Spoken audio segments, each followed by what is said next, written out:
Hello, everyone. I'm Ruosong Wang. I'm a third-year PhD student at Carnegie Mellon University. And thanks for coming to this talk. So today I'm going to talk about reinforced learning with function approximation. There will be two parts in this talk. First, I'm going to talk about some harness results, and then I'm going to talk about some recent probably efficient algorithms.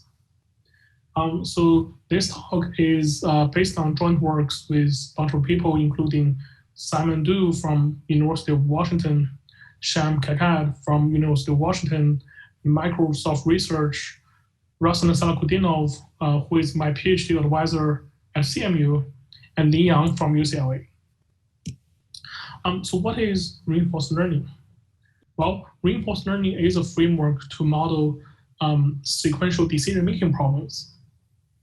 By combining reinforced learning algorithms and the deep learning techniques, and now we have seen lots of impressive applications.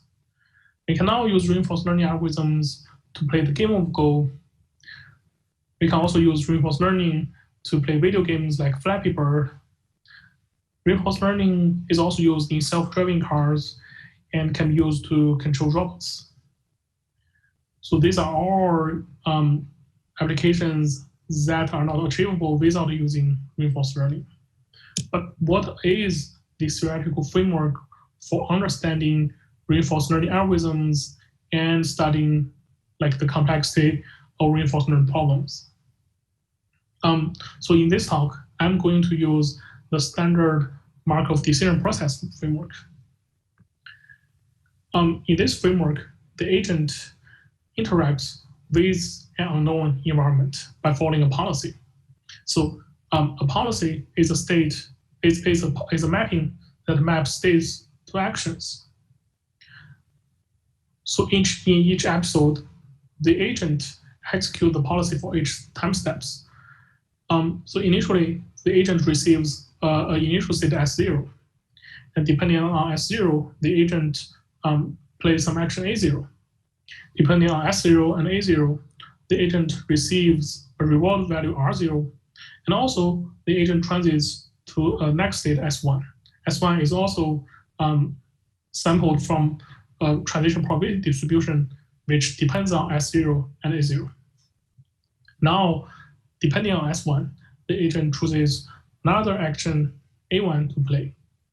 And depending on S1 and A1, the agent receives a reward value R1 and transits to another state S2. So the agent keeps doing this until all the H steps are finished, and then a new episode is started. In reinforced learning, the goal is to maximize the cumulative reward of using the policy for each step starting from some state S0. So we can define two functions, the Q function and the V function. So for state S, for policy pi, for time step H, V pi of S is defined to be the cumulative reward the agent will receive if the agent starts from S, follows policy pi. And QSA is defined to be the cumulative reward the agent will receive in expectation if the agent starts from state S, choosing action A, and following policy pi. And the goal in reinforced learning is to find a policy which maximizes or approximately maximizes V pi of S0. And the agent needs to find this policy by interacting with the environment, use as small number of episodes as possible. Okay, so although in practice the agent needs to interact with the environment in an online manner, but to provide more background, let's first focus on the case where the transition and the rewards are both known. So how can we find an outcome policy if both the transition and rewards are known? Well, in this case, we know that this problem can be solved by using dynamic programming. And the method of dynamic programming is also known as Bellman equations in the area of reinforced learning. To define the Bellman equations, I first need to define Q star and V star. So Q star OSA is the expected cumulative reward the agent will receive if the agent starts from state S and choosing action A, and then follow the policy. And similarly, V star OS is defined to be the largest expected cumulative reward if the agent starts from state S and follows the policy. So now we can see that we can calculate Q star and V star in a dynamic programming manner. Basically, Q star OSA equals the expectation of RSA plus the expectation of V star of S prime. So here S prime is sampled from the transition distribution of SA. And how shall we calculate V star? Well, we can just calculate V star by choosing the action according to Q star. So V star OS equals max Q star OSA, where A is taking max over all the possible actions. Okay, so we can also write these Bellman equations in a more compact manner. Suppose we have Q star at level H plus 1. How shall we calculate Q star at level H? Well, we can just see that Q star at level H equals T applied on Q star at level H plus 1, where T is the Bellman operator defined below. So Bellman operator is an operator that maps functions to functions. Suppose we are given a function Q, and we have a stated pair SA. TQ of SA is defined to be the expected reward value of RSA plus the expected value of max Q S prime A prime, where S prime is sampled from the transition of SA, and we take max over all possible actions A prime. And now, suppose we are given the Q star values and V star values, and I'm asking how shall we find the policy? Well, I'm saying like in this case, finding the policy is simple because now we can just take actions greatly with respect to Q star. So this is the definition of Bellman equations, and by using Bellman equations, if we know the transition and rewards, then we can find the policy and solve the problem. But in practice, we don't know the transition and the rewards, so we need to do exploration in an online manner to learn information about the problem and then do dynamic programming to find the policy. Okay, so historically, people are focusing on the Tabler case, where the number of states and actions are assumed to be finite. So in this case, we now know that in order to find an epsilon optimal policy, the agent needs to sample, the number of samples needed is the number of states times the number of actions times poly H over epsilon squared. So as so H here is the number of time steps, and epsilon is the desired accuracy. So this is really the suboptimality of the near-optimal policy. So although this gives a tight bound, this kind of algorithm is not satisfying in practice. The main reason is that in practice, problems usually have a huge state space. So for example, for the game of Go, we know that the number of possible states is larger than 3 to the 300. And for some video games, the number of states could be even larger. So if the number of states is huge and we use this tabular algorithm, the sample complexity is totally unacceptable. So this means that linear dependency on the number of states is not acceptable in practice, and we need some better way to design algorithm. We need to assume some structures in the problem to make it more tractable. Okay, so how do people solve this problem in practice? Well, in practice, people usually combine reinforced learning with the so-called function approximation schemes. What is function approximation? Well, we usually assume there is a class of functions with bounded complexity. So for example, it could be linear functions, could be kernels, could be neural networks, like convolutional neural networks or fully connected neural networks. And we assume that the given function class approximates the problem in some sense. But what do I mean by approximate the problem? Well, there are different kinds of assumptions. It could be value-based assumption, where we assume the ultimate values can be approximated by the function class.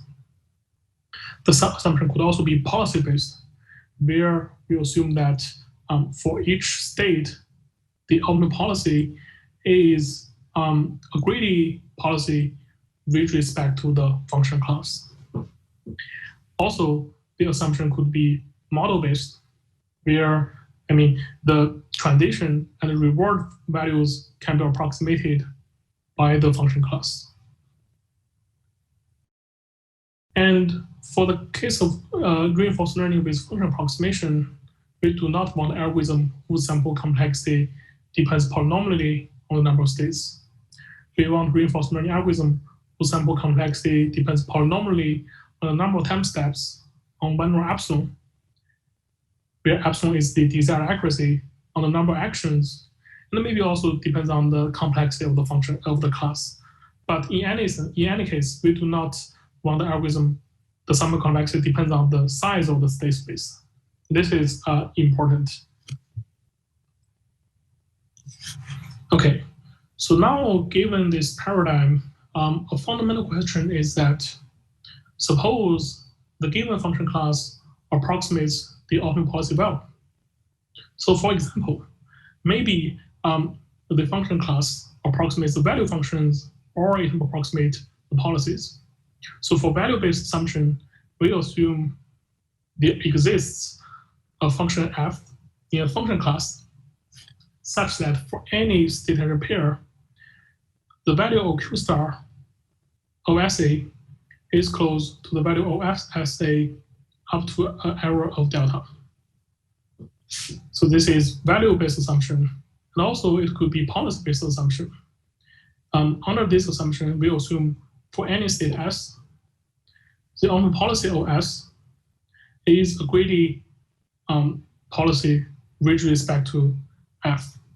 So pi star OS, where pi star means the ultimate policy, equals argmax or A is the number is the action FSA. So the question is really, under these assumptions, can we find an epsilon ultimate policy using polynomial number of epsilons? So here we want the sample complexity to be polynomial in H. H is like the planning horizon, the total number of time steps. D is like the complexity of the function class. So for example, for the case of linear functions, we want D to be the feature dimension, the number of features in the feature mapping. And the question is really like, for reinforced learning, can we do this? But before getting into reinforced learning, maybe we can first look at supervised learning, because supervised learning we understand well. And actually, basic learning theory shows that for supervised learning, this problem is indeed solvable. How? We can just run in empirical risk minimization. And basic learning shows that by running empirical risk minimization, we can get an epsilon optimum predictor by sampling at most d1 squared samples. So this really shows that for supervised learning, this problem is efficiently solvable. But for reinforced learning, we don't know the answer. And even for linear functions, this was open. We don't know anything for linear functions under these kind of assumptions.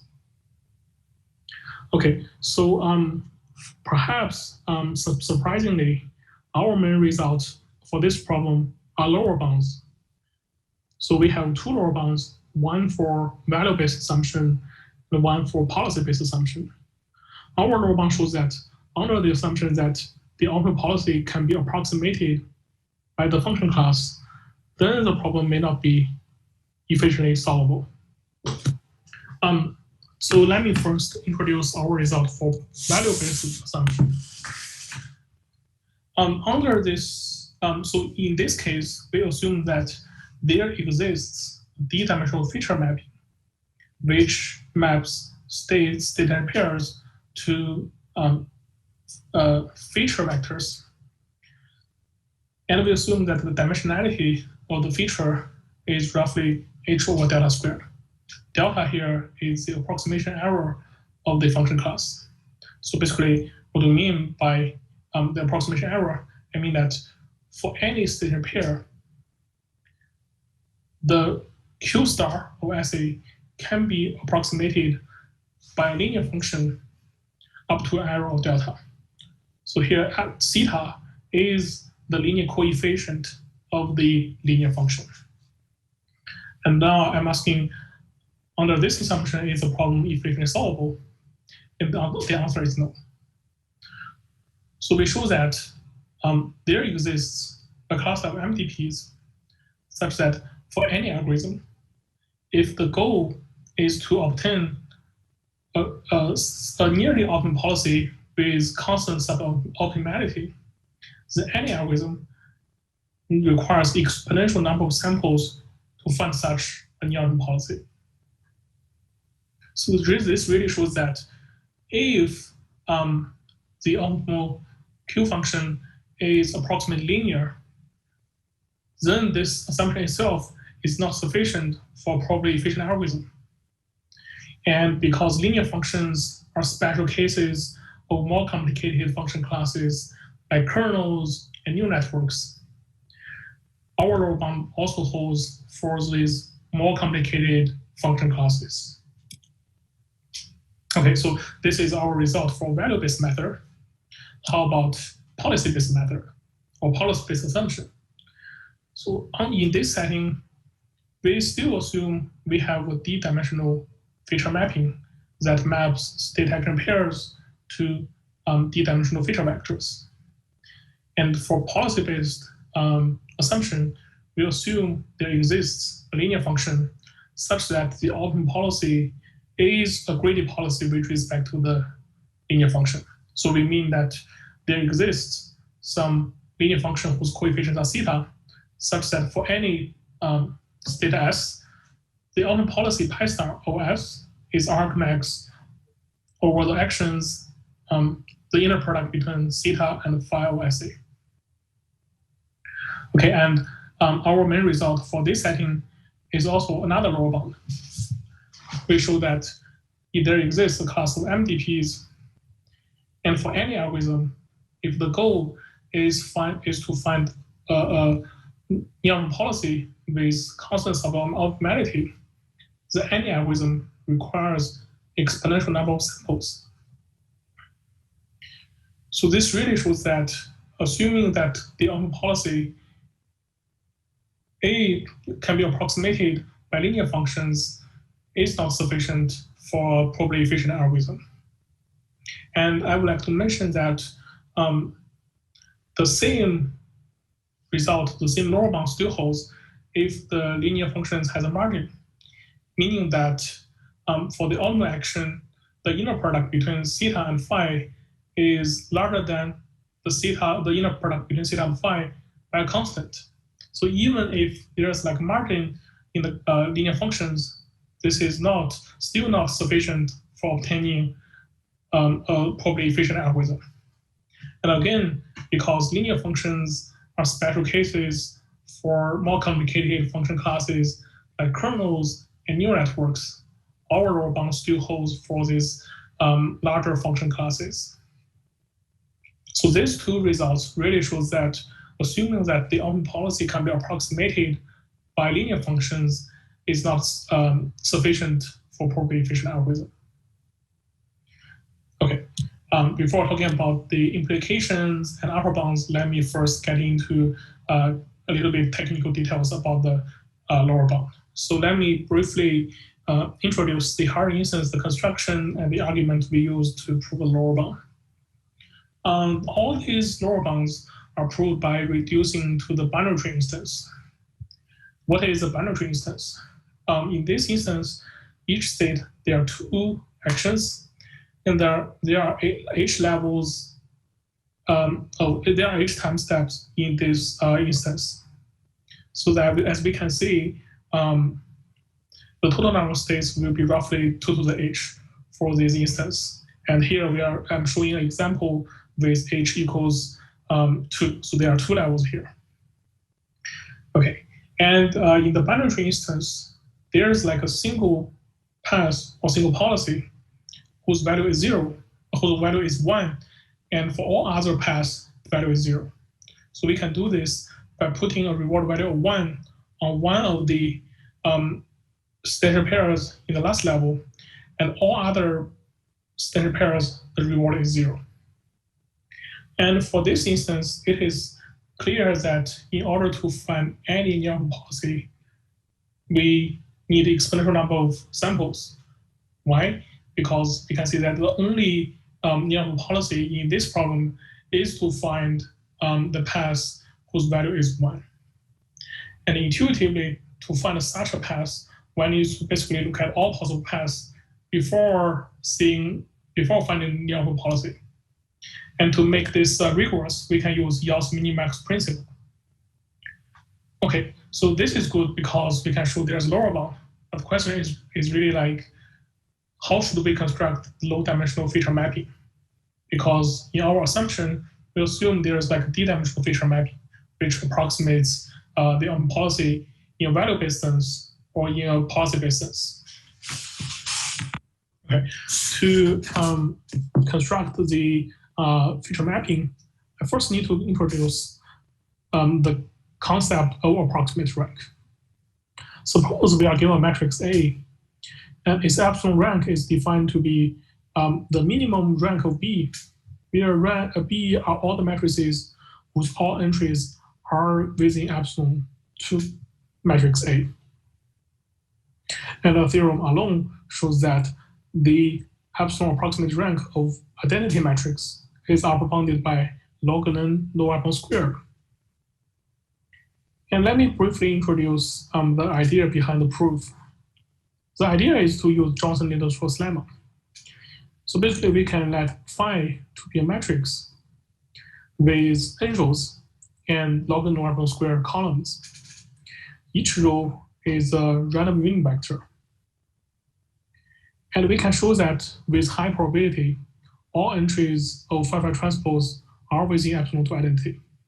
Why? Because the diagonal entries are just the norm of the rows of phi, but we know they are all ones. And the off-diagonal entries are inner products between 2 different random unit vectors.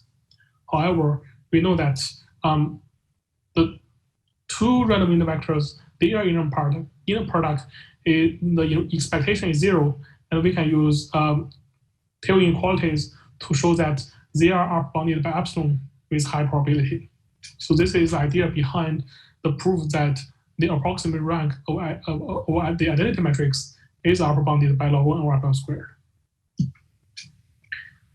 Okay, but why this is related to our problem? How can we use this to construct a feature mapping? Now our idea is just to take all the features to be random unit vectors. And we need to show that there exists a linear function such that this linear function exists a linear function of the feature mapping such that this linear function approximates the ample Q function. To construct this linear function, we just set the coefficients of the linear function to be phi O SA if SA is on the ample path. And by using the same idea, we can show that for all SA, Q star O SA minus the inner product between phi O SA and theta is upper bounded by root H over D. And therefore, by taking H to be H over delta squared, we can see that all the Q star values are approximated by an error up to epsilon. Okay, so now we have a feature mapping, but After giving the feature mapping to the agent, why does the lower bound still hold? The reason is that the features are simply random unit vectors. Therefore, it contains no information about the problem itself. It reveals no information about the open policy.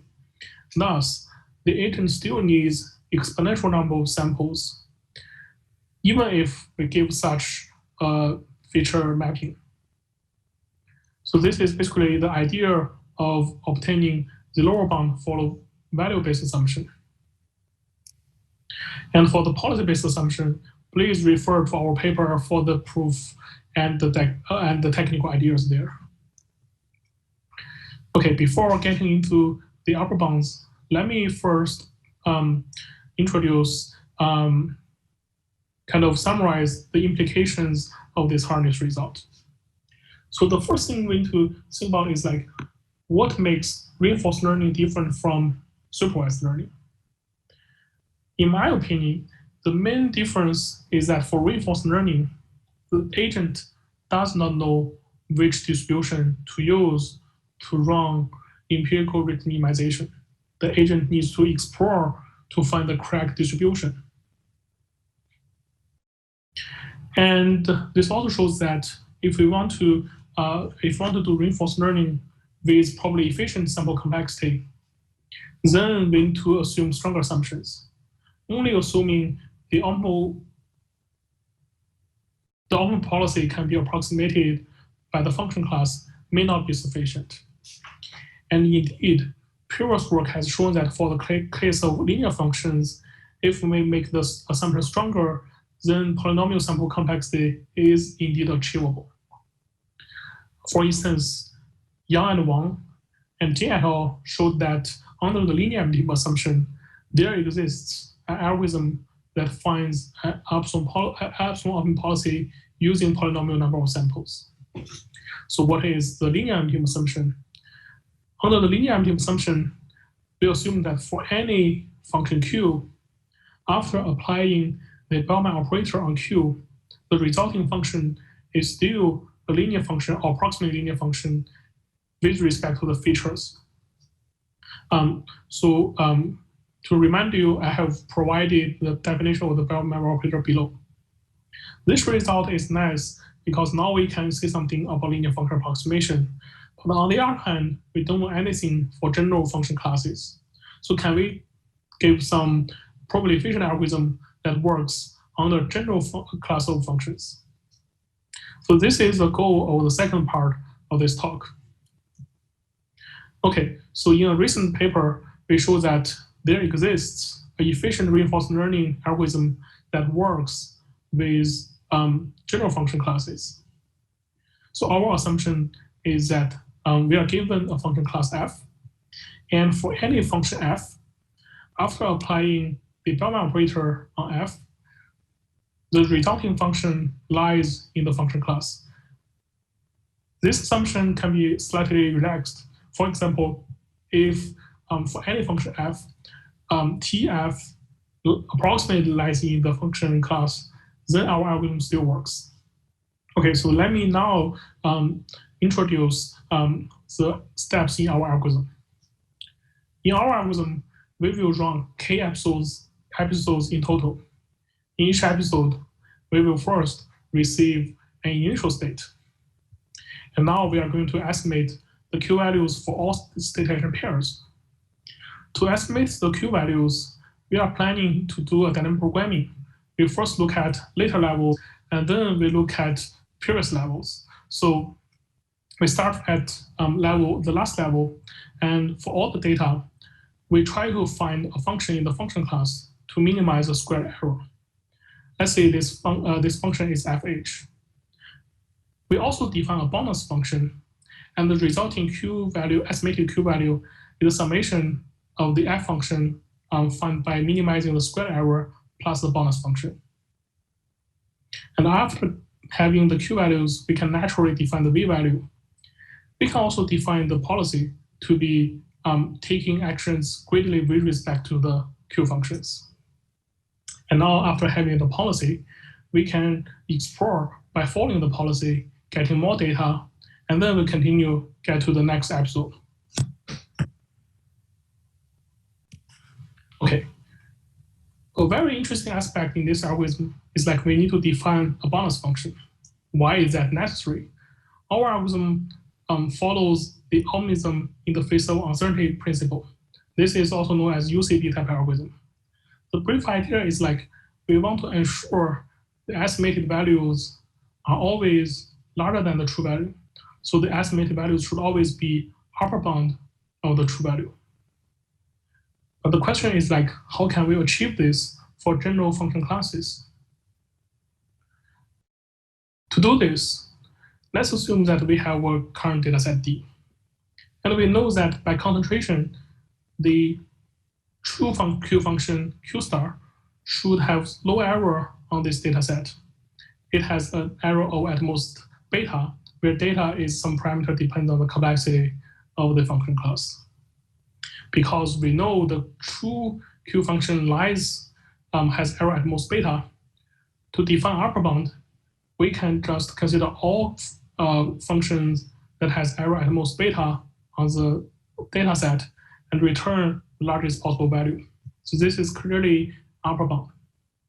But the issue is like this upper bound depends on all the data we have seen, and thus has high complexity.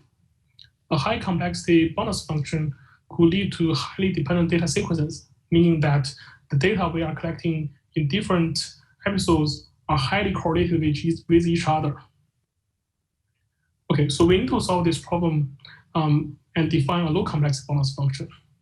And our main idea here is that we reduce the size of data set to ensure low complexity.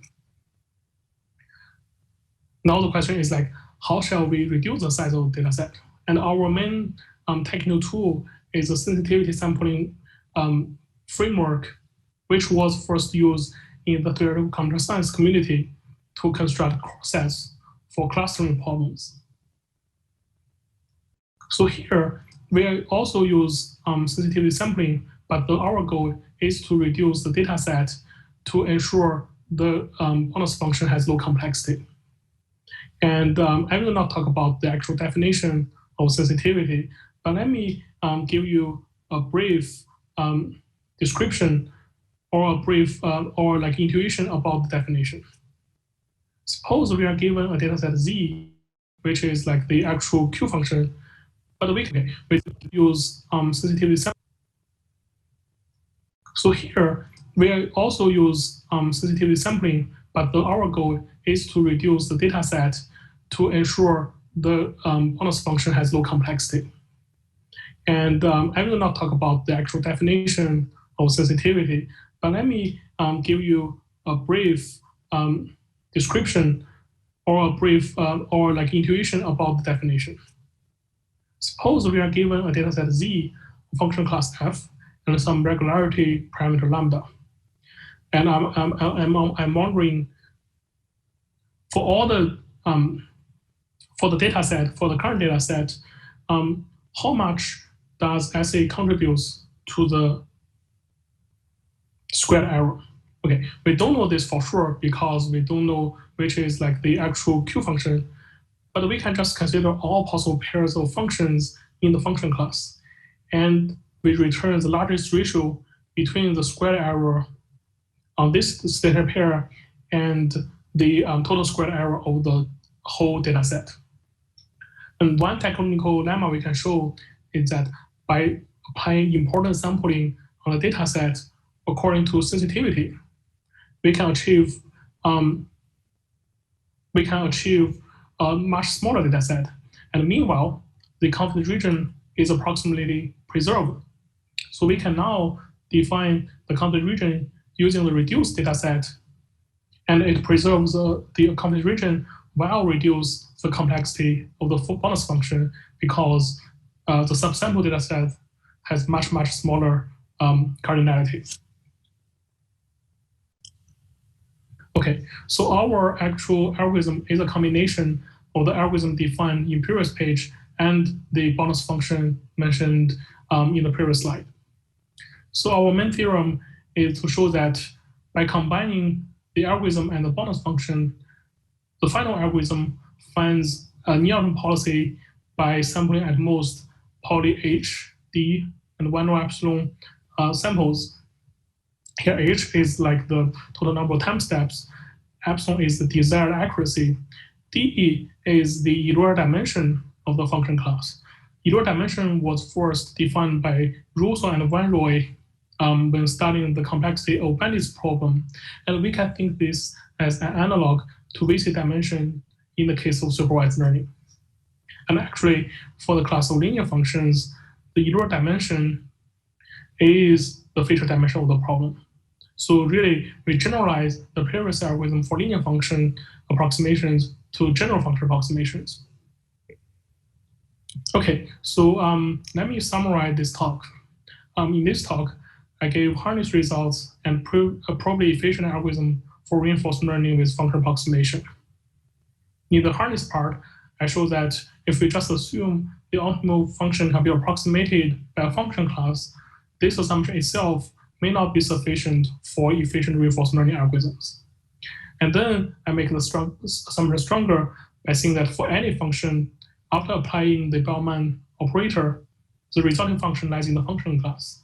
And based on this assumption, I show a probably efficient algorithm for reinforcement learning. There are a few interesting open problems.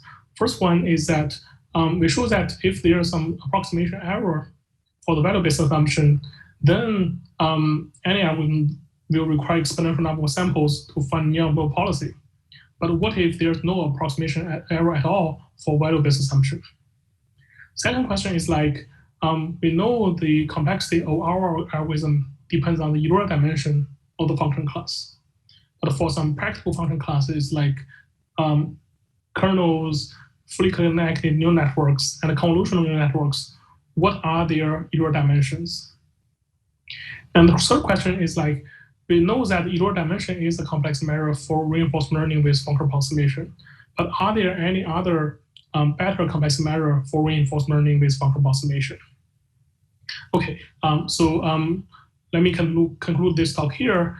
And if you are interested in these results, I have also provided the links to these papers. So if you are interested in more details, please look for our paper for the actual proof and the analysis. And thanks again for coming to this talk.